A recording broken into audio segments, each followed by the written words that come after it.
Comisiones Obreras presentó ayer 39 enmiendas al anteproyecto de ley de derogación de la LOMCE y reforma de la LOE en el Consejo Escolar del Estado.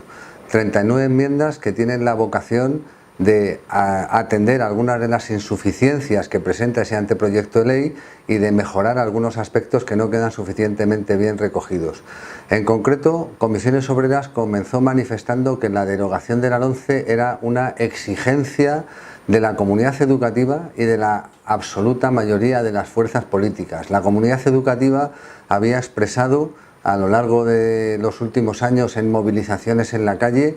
su exigencia de derogación de esta ley selectiva, segregadora y privatizadora. Y las fuerzas políticas habían rechazado ampliamente en el Congreso esta ley. Cabe recordar que es la única ley educativa de la historia de la democracia en nuestro país que solo ha sido aprobada por el partido del gobierno, por el Partido Popular, y por lo tanto la ley que menos consenso político tenía.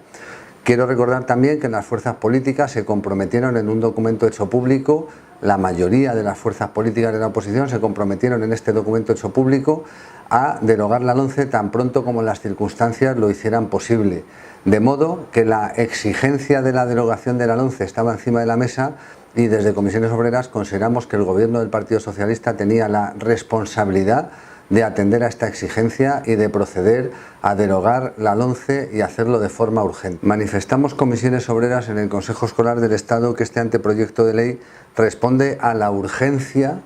de derogar la LOMCE y de modificar algunos aspectos de la LOE que habían quedado obsoletos, pero que no colma las aspiraciones de la comunidad educativa.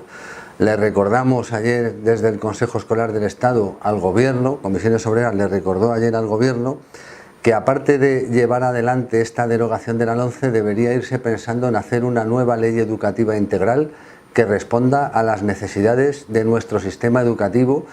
que son de diversa índole, y por supuesto una nueva ley educativa que preste atención al profesorado, que en este anteproyecto de ley el profesorado es quizá el gran olvidado. Respecto a la técnica jurídica, Comisiones le recordó al Gobierno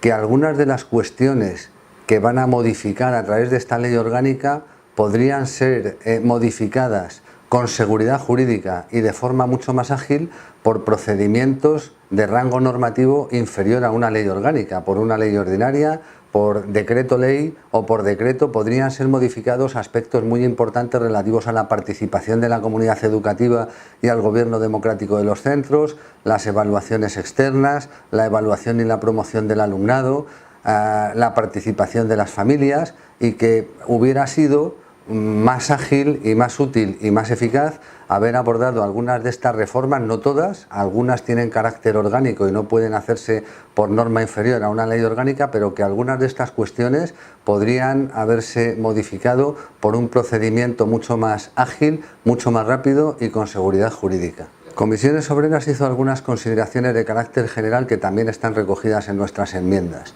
La primera de ellas, la ausencia de una memoria económica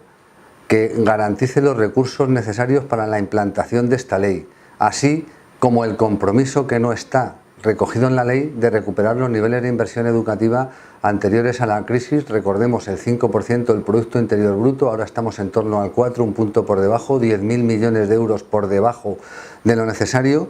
y le recordamos al Gobierno que una de las razones por las que el pacto educativo naufragó es porque el gobierno del Partido Popular se negó a poner encima de la mesa el 5% del Producto Interior Bruto en inversión educativa que entonces reclamaba el Partido Socialista, y nosotros ahora le reclamamos al gobierno que cumpla ese compromiso y que ese compromiso debería venir recogido en la ley.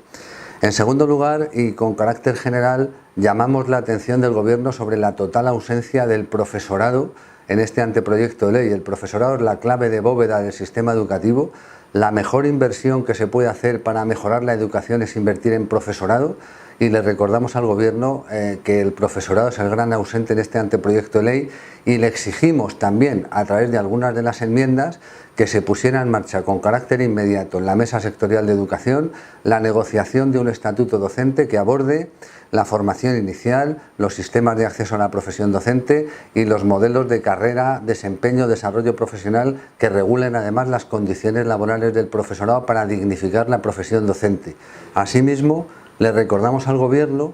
que todavía no está derogado el Real Decreto 14/2012. Fuimos críticos con la fórmula jurídica elegida por el Gobierno, una ley ordinaria, cuando podían haberlo hecho por Real Decreto Ley, y probablemente si lo hubieran hecho por ese otro procedimiento ya estaría en vigor el 14/2012, y le recordamos al Gobierno que habíamos exigido su derogación también con carácter básico, es decir, que obligase al conjunto de las administraciones educativas a revertir los recortes contenidos en el Real Decreto 14/2012. Ayer le volvimos a recordar al Gobierno que hoy los profesores y profesoras en los centros educativos siguen con esos recortes encima de la mesa y que de momento en la vida de los centros, en la vida de los profesores y profesoras, de nuestros alumnos y alumnas, todavía no ha cambiado nada porque siguen en vigor esos recortes. Por tanto, además de atender a las cuestiones más generales que he dicho, como la financiación o el profesorado,